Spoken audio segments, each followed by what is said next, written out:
A person in a tan hat and brown shirt stands at a microphone on a small stage. Two other people in caps stand nearby.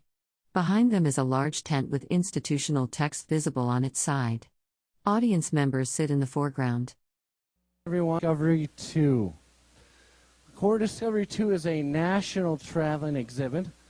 It's been on the road since January of 2003, traveling along the Lewis and Clark Trail. We're actually on our final leg of the journey. We're headed towards St. Louis. We'll be wrapping up Core Discovery 2 in September. Late September, we'll be wrapping up Core Discovery 2.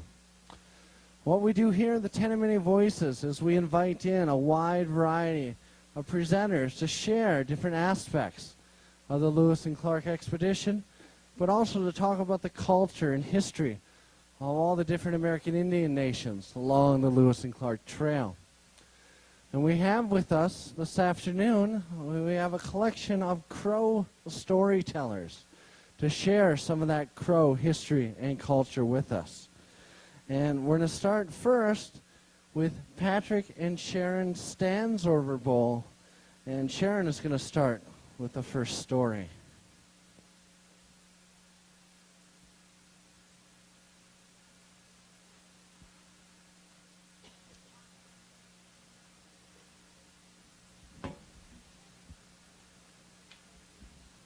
Shodaji, and good afternoon. Hinawabe Babe Itchik. I would like all of you to do the sign with me. Today is a good day.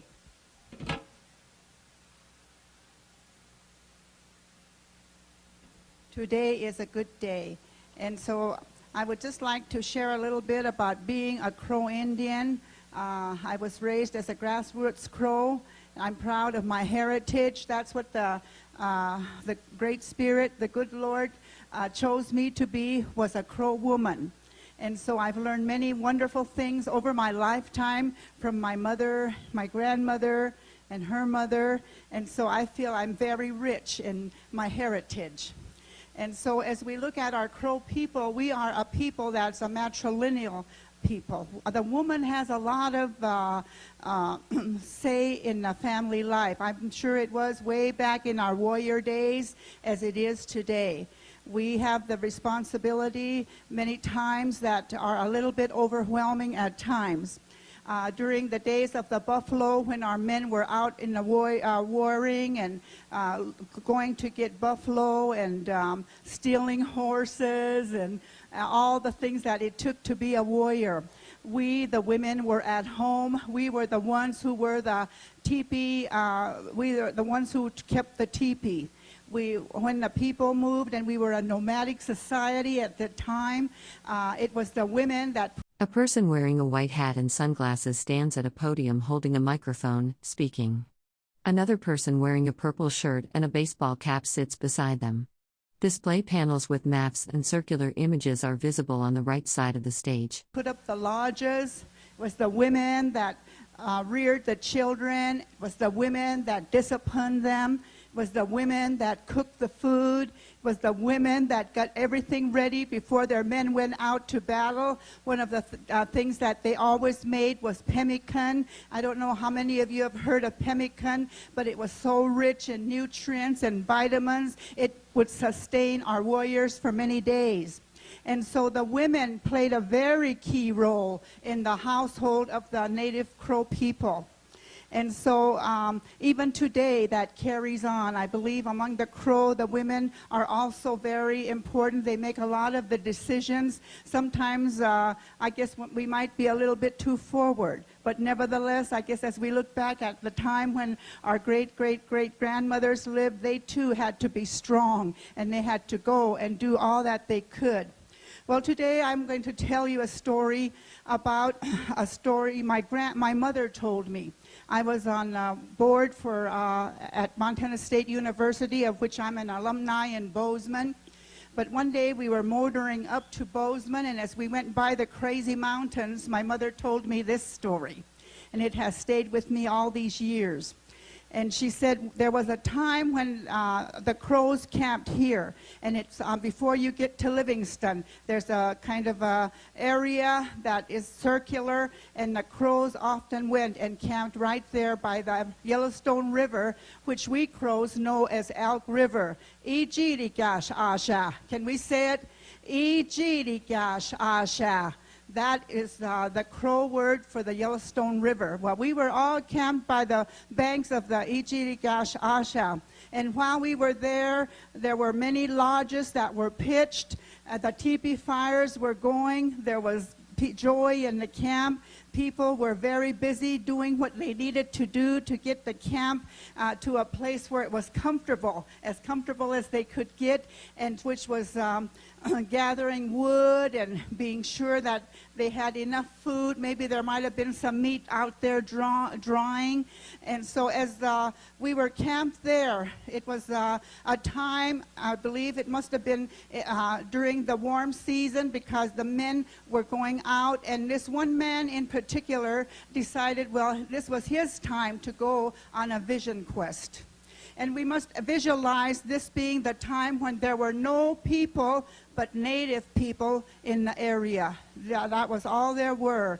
And so as this man was going on his vision quest, he crossed Ijirigash Asha, Yellowstone River, went across and started up toward the Crazy Mountains. And these are the mountains that are located. A person in a white hat and sunglasses stands at a microphone holding a paper, speaking.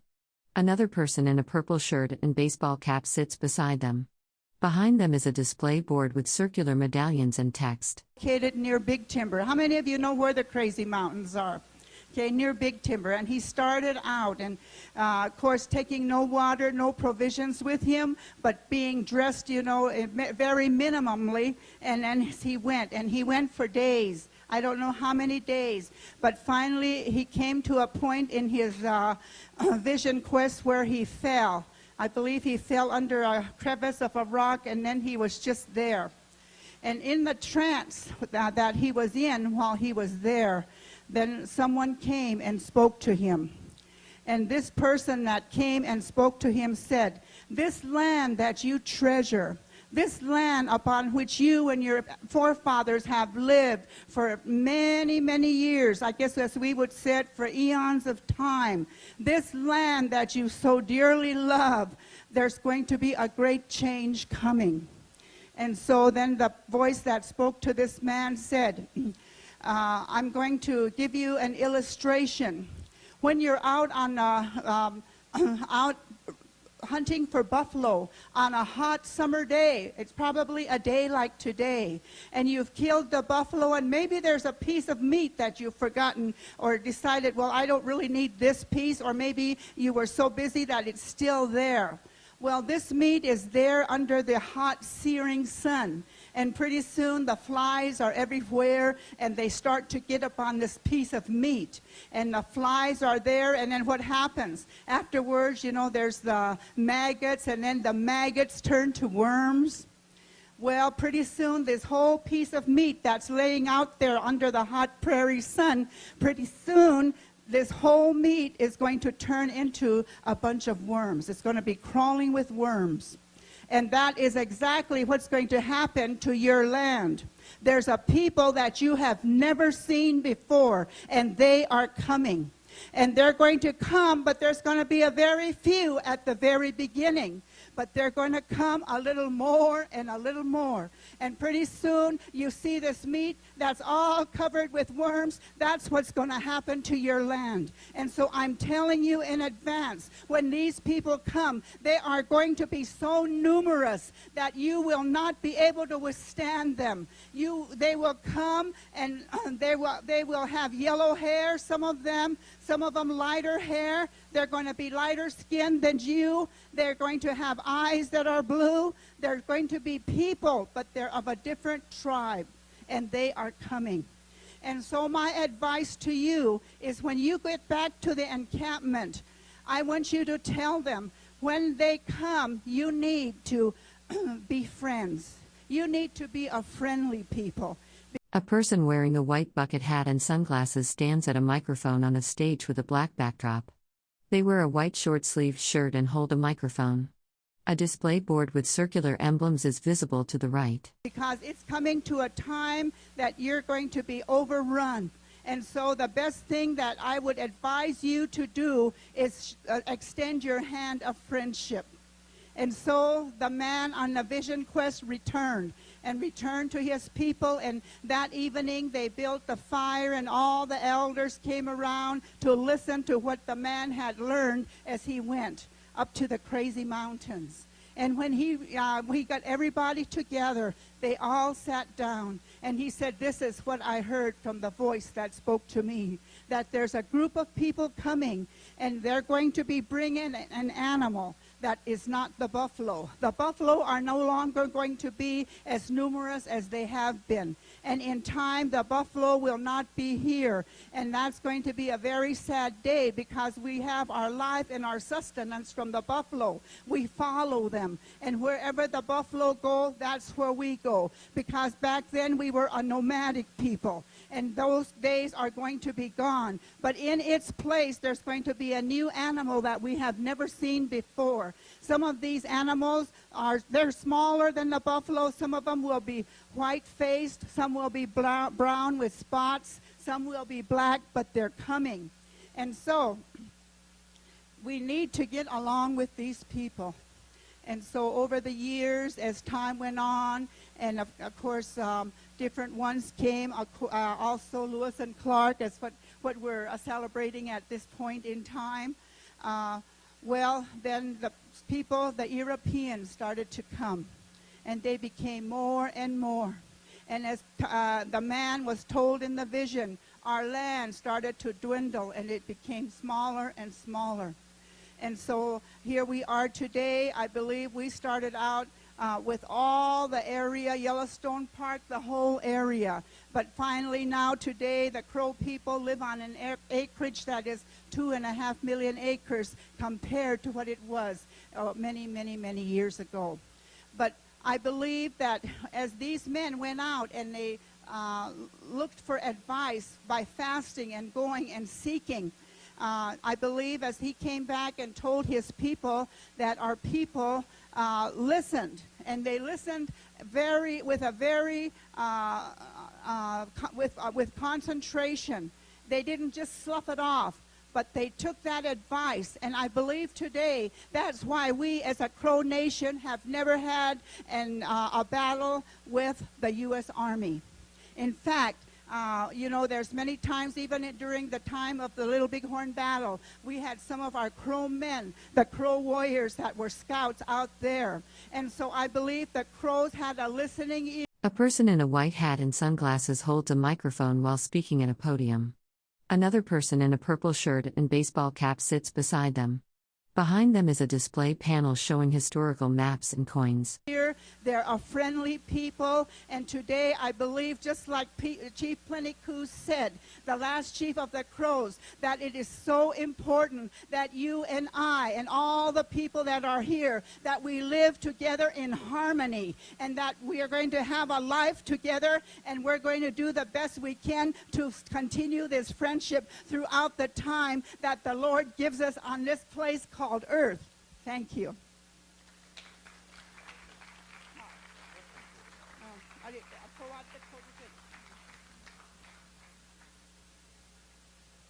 I'm going to sit down if you don't mind. I have a problem with my back, and so I can't stand too long. But I want to thank the Park Service for inviting us here to speak what little we know about the Crows. The Crows have no written history. Everything is oral. That's why some stories are a little bit different from another version. Nevertheless, there is a history that we have. Our history, I'm a history teacher, retired 3 years ago. My information is basically from other guys' researches and what I do research on myself. And I finally put up with a document I'm about so sick, which I don't want to carry with me today. I pretty much have it up here. Then I don't have much time for another reason. There's so much to talk about when our culture and our history. 50 minutes is such a minimal time to try to explain, but I will give you a little bit of history, contemporary history, and then go back just a few years. Actually, I can go back to 1500s when we first recorded some of the written history that we have, some that were written. And before that, there was no written history. Everything was oral. And so thank God for Joe Medicine Crow and another, forgot what the other guy's name. They went and got their master's degree and wrote their thesis on Crow culture and Crow history. Some of my information comes from there, plus what I have on my own. So I taught many years at Pentecost High School for history. I want to kind of pick up on where Sharon left. Sharon's my wife, and she just spoke. And she mentioned about the man that had a vision that was told to be friendly with the Europeans when they came. You see, one of the results I can show you today is that of all the Indian tribes in America, the Crows probably, aside from the Seminole Indians down in the Everglades in Florida, there are only 2 tribes that have never been prisoners of war. A person wearing a light purple shirt and a white baseball cap with a red B stands at a microphone on a small stage. Dark curtains and banners with partial text about conservation and the U.S. Army are visible in the background. The rest are prisoners of war. So many times, old Russell Means and I go into round and round arguing about some of these things, is that the Crows, the reason we're friendly is that look at the land that we have. No vitals in 1500 said this Crow land is placed by the Good Spirit in the right place. We have 3 mountain ranges, we have 3 river valleys. At one time, we owned the largest wheat farm in the world. The Russians and the Chinese came up there on the benches of the Bighorn River, where they come and they learn about dryland farming from the Crow. A person wearing a white cap and light purple shirt holds a microphone while standing in front of a dark wooden structure. Text is partially visible on the left side of the frame. Land. So you see that we have a history that's very, very blessed by the Great Spirit. We are very fortunate. We can hunt year-round, we can fish year-round, and we live in peace with Mother Earth, so to speak. And so I'm going to sit down and continue here. The Crows had 3 bands. There were 3 bands of Crow tribe. One is the Kick-in-the-Bellies. A person in a light purple shirt and white baseball cap stands on a stage holding a microphone, gesturing while speaking. Behind them is a dark banner displaying text listing various government departments and agencies. They are located from around Lots Grass. Some of you know where Lots Grass is at. That area around up to the River Trail on the other side of the mountains, that is their habitat, the Kick-in-the-Bellies. Don't tell me, don't ask me where they got the name. Joe Medicine Crow has a version for that. Then I'm a mountain crow.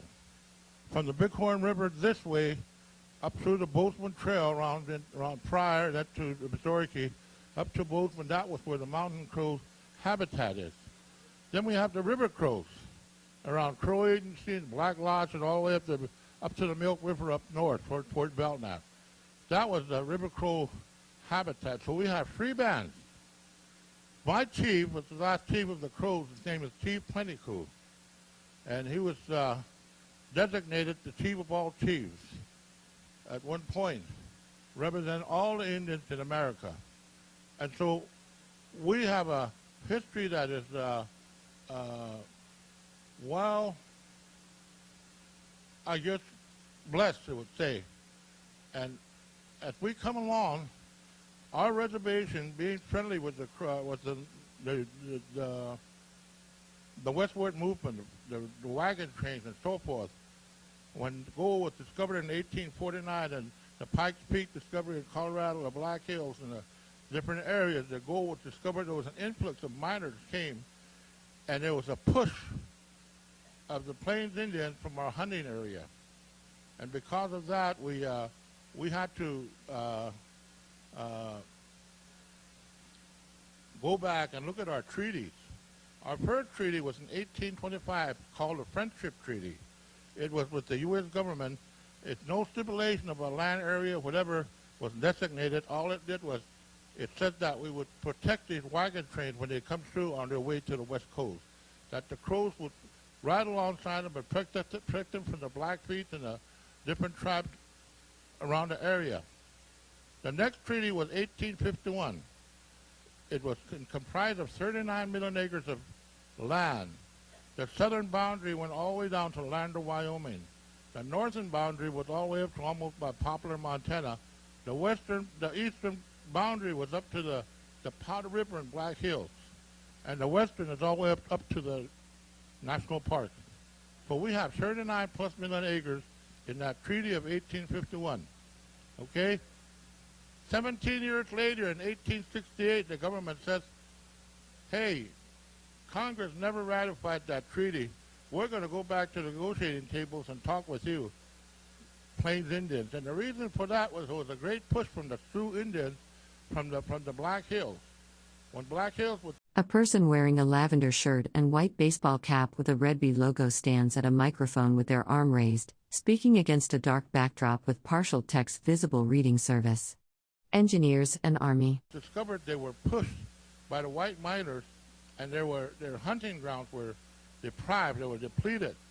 And so they looked to the plains and they saw this land that we have, plenty of buffaloes, elk, deer, and they said, hey, you know, let's take care of those Crows, let's take the land from them. And so because of that, the governments are trying to prevent a warfare, which they never have. They went back to the negotiating tables, and this time they said, well, we're going to draft up a new treaty, a new reservation boundary, and this is going to be our land. And our chief at the time was a chief named Chief sits in the middle of the land, or Chief Blackfoot. They went down there to Laramie, Wyoming, and by the way, this Laramie is not in the city of Laramie, Wyoming. Fort Laramie is over by Torrington on the southeastern portion of the state of Wyoming. There was a fort called Fort Laramie. And that was the treaty. All these Plain Indians went down there, and they cut our land by 30 million acres. Our delegation came back, their land was from 39 million acres, they came back with 9 million acres. And so the majority of the Indians don't even know. Even our delegation couldn't even speak English. But there was an interpreter by the name of Ching, I believe. He was a French half-breed that lived on the Crow Reservation. He was the interpreter. To me, this is my personal opinion, I believe he was the one that wrote down all those provisions in that 1868 treaty depriving us of 30 million acres. And so we have 9 million acres when we come back. 6 years later, the Crows had a kind of a town council. All the people got together and they wanted to review that treaty that was written. They went over it, and Chief sits in the middle of the land, sits there and said, I never said that. That was never in our negotiation. Somebody put it in there. 6 years was too late, too much water under the bridge, so to speak. And so our reservation was down to 9 million acres. Okay? And they're in Wyoming. From the Wyoming border, Montana border, north, up to Hardin today, in that area there was 9 million acres. And so the influx of the pioneers that they headed west, the government would come and negotiate with our leaders. We're going to need this for homestead areas. They call them ceded areas. But we lost the northern part of our reservation, called the ceded strip, was given away, and then this land right along here, from the middle part of Yellowstone to Bozeman, was given away. A person wearing a light purple shirt and white baseball cap with a Red Bee logo stands at a microphone with their hand raised, speaking in front of a dark banner with partial text visible about U.S. Army service and engines. For about $1 million around the 1900s. And so these lands were given away piece by piece. Not much of it was. We got a claim a while back, and they paid us at 3 cents an acre. They paid us for the price back in 1800. And so it was a very disheartening thing. But again, there was too much water under the bridge. By that time, this place was settled and everything was all in place, and it was hard to negotiate. We made a claim, and the government said, I will. And so this is a short story, and I'm trying to keep it short, of the Crow Reservation history, contemporary history, that we are today, that we still got the 3 bands of Crows. We still got a lot of our values that we're trying to keep. And people tell me that, what is your culture? How many can have let me see, how many of you can say or define what the word culture means? Anybody want to take a shot at that? What is culture? Okay. People think culture is a bunch of feathers and we dance at Crow Fair time. That's not culture. What is culture? Culture is your language. Our culture is our only identity that we have. And the culture that we have is when we speak our language, we know who we are, self-identification. And so it's important that we keep our language, but we're losing quite a bit. I taught Crow language for 10 years in high school. It was hard because a lot of our younger generation are not interested. I couldn't get them motivated, so I taught Crow history to have them in ownership, and there was a little bit of motivation, but in majority, the language is 99% gone, I would say.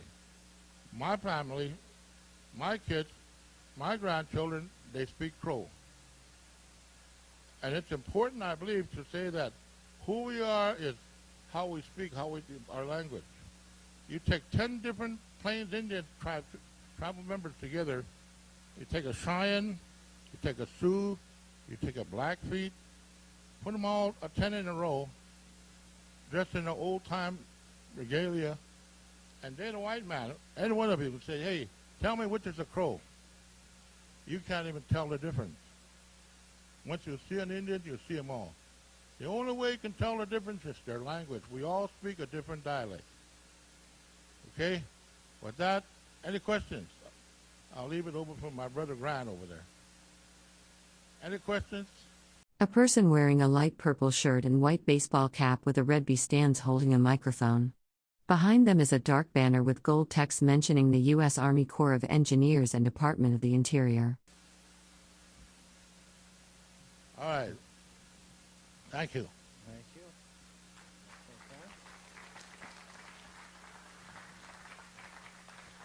And thank you to Pat and Sharon Stands over the bowl. We're going to move on to our next set of speakers here.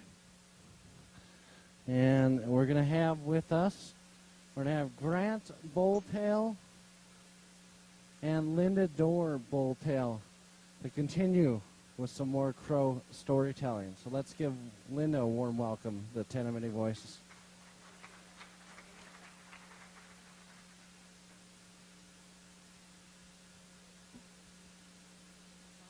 A person in a coral pink button-up shirt holds a microphone while standing in front of a dark banner with gold text reading Conserve.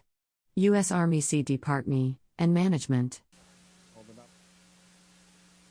Good afternoon, ladies and gentlemen.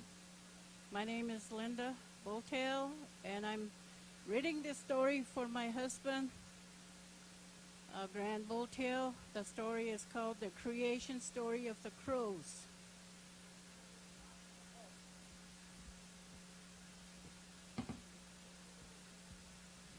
Closer? Oh, okay. There. I'll start all over again. My name is Linda Bulltail, and I'm reading this story for my husband, Grant Bulltail. The story is called The Creation Story of the Crows. It's an old story that was told by one of his great uncles or grandfathers, Yellow Brow. The sun looked down on the earth. The earth looked blue in the distance. There seemed to be something special about the earth. The sun kept looking down on the earth, but only saw huge waves of water and storm clouds. The whole earth was covered with storm clouds. The sun had sensed that something was trying to communicate with him. Something was happening at the bottom of the sea. The sun kept looking down toward the earth, but there was only the sea and the clouds. Then ever so slowly the clouds parted. For a long time nothing happened. Finally the sun saw a pointed rock standing out of the ocean. Then ever so slowly the sun saw some being moving about the rock. The sun wanted to see for himself what was happening under the clouds. The sun became personified, that the sun changed. The sun changed himself into the figure of a man. The sun shaped the front part of his hair into the shape of a tobacco plant. He parted his hair in the middle and braided the left side and tied an eagle downy feather, dyed red, in his braids. He wore the right side of his hair loose, and a chicken hog was tied to the back of his head. Long stems of grass were stuck on the top of his head. He painted his forehead in the red paint and yellow for the lower part of his face. Around his neck he wore many strands of necklace made out of bones with large round abalone shells tied to the top of. A person wearing a cream-colored cowboy hat and pink shirt holds a microphone while looking down at notes on a stand. Behind them is a gray fabric backdrop with partial text visible mentioning Army and Department. The necklace. His war shirt was decorated with weasel skins along the sleeves and the front of the shirt. The shirt was decorated with dyed porcupine quills. He wore his leggings with stripes of red paint. From the front part of his waist hung the neck and the head of a wolf. At the back of his waist was the back part of the wolf. His moccasins were decorated with dyed porcupine quills. From the heels were foxtails. Everything he wore looked bright and cheerful. He carried his pipe. The sun landed on the flat surface of the surface and sat down on a cushion of a buffalo robe. He took out his pipe and shouted at some ducks in the water. He said, "Little brothers, come and sit and smoke with me." In all the waves, there is nothing better to sit and smoke with friends and talk about different things. There were 3 ducks. There was a large duck, a middle duck, and a small size little duck. The smaller duck came willingly, however.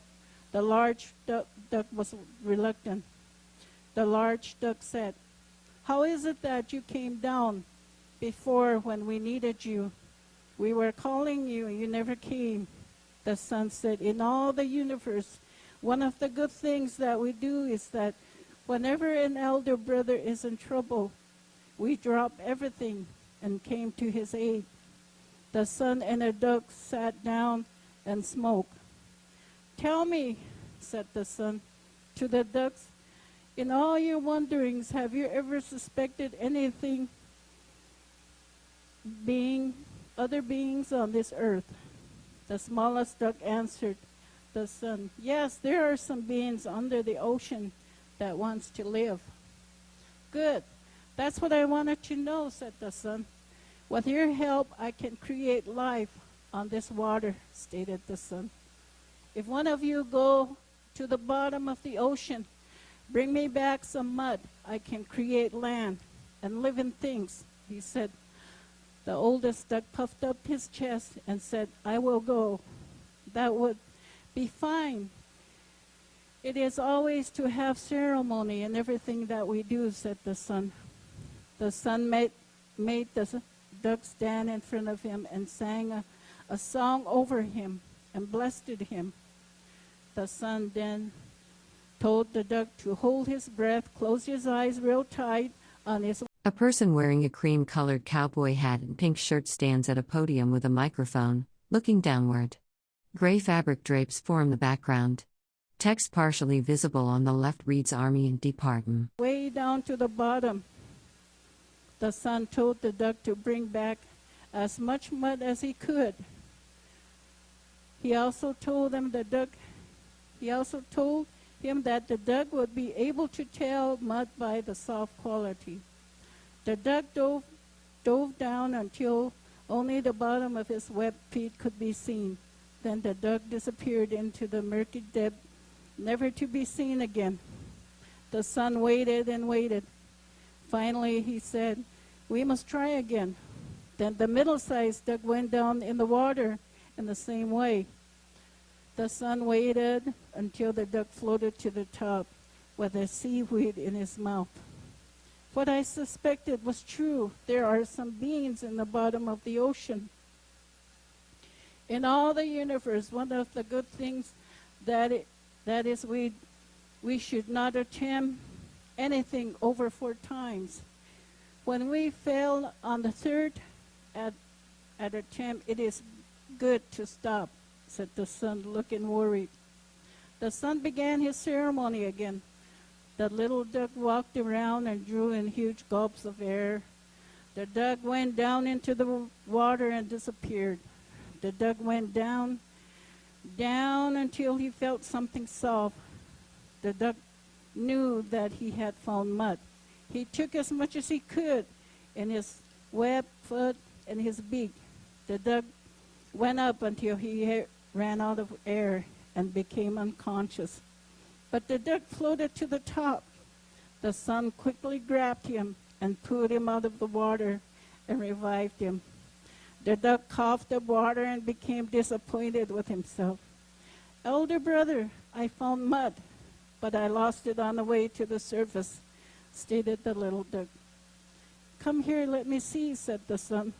The son examined the little duck and found small amounts of mud on his web, feet, and on his beak.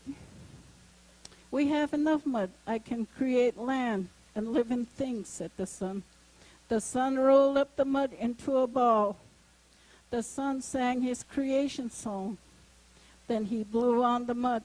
Wherever they hit on the water became land. That is why we have small islands to huge continents. If there was more mud, there would be more land than water. When the son sang his creation songs, immediately to the east, he heard a wolf howling.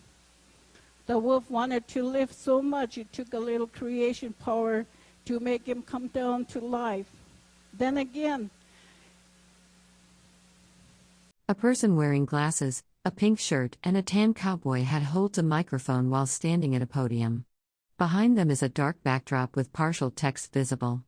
They appear to be speaking at an indoor event. they heard a coyote yelping at the distance. "Why, that must be an old man coyote skulking about," said the son. "Old man coyote would make mischief when I make my children. Go and be on guard against him," said the son to the duck. Whatever men do in this universe, there is always an opposing side. "Go and be a menace to the old man coyote," said the son. The son looked about the land and he said, "It would be good if there were living things on the land." The son summoned the wolf and he said to him, "Go to the west and create the things that you like." Then he told the duck to go to the south and create the things that he liked. The wolf went to the west and hurriedly created tall mountains, large rivers, lakes, trees, grasslands. Then he created large animals that could run fast. The wolf was in such a hurry that he missed large areas and they became deserts. The duck went to the south, created an environment that birds like. He also created tall mountains and trees, rivers and lakes. He made mistake of creating insects and reptiles so that the birds could eat them. In the beginning, there were only insects and reptiles in the south. The son liked it what the wolf and the ducks created. So he went to the east and created a combination of what the wolf and the duck have created. The wolf had finished creating the western lands, then he saw that they had forgotten the north. He quickly ran to the north and created the same type of land he created in the west. But before he could finish, the time of creation had passed. This is the reason why there is more snow lands in the north. That is how the land that we live on had been created. This is an old story told by Yellowbrow, a cousin of my husband's grandmother, Grant Botel. Thank you.